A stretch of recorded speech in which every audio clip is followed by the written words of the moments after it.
Assessore, lei è stata al Salone della Pesca in Liguria,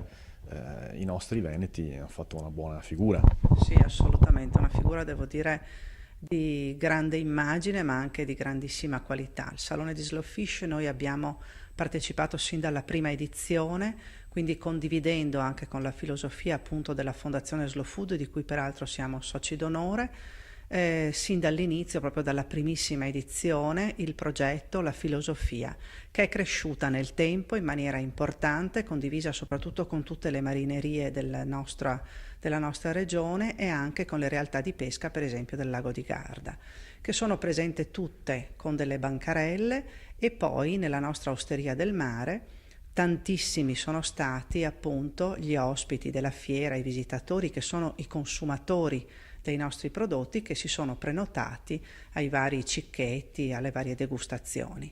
E questo è sicuramente un approccio ottimale tra il mondo della pesca e il mondo del consumatore, in quanto è l'unica fiera dove appunto le porte sono spalancate perché il consumatore, che peraltro in un ambiente slow food ha una particolare sensibilità alla tracciabilità, alla qualità del prodotto, ha proprio modo di confrontarsi, di chiedere, di imparare. Vi sono poi percorsi non solo di degustazione ma anche di formazione, di condivisione col mondo della scuola. Sono ambienti che hanno una grandissima attenzione anche a tutto ciò che è appunto il grande patrimonio che dobbiamo salvaguardare, che è quello appunto dello stock ittico, che in un mare come il nostro, pescosissimo sicuramente come l'Alto Adriatico, ha comunque bisogno di un'attenzione precisa, di un'attenzione che va condivisa sicuramente con gli operatori del mare e con le istituzioni. Quindi un grande successo, devo dire, di pubblico, ma anche e soprattutto un grande successo dei nostri prodotti nei confronti di un consumatore che ha saputo apprezzarli.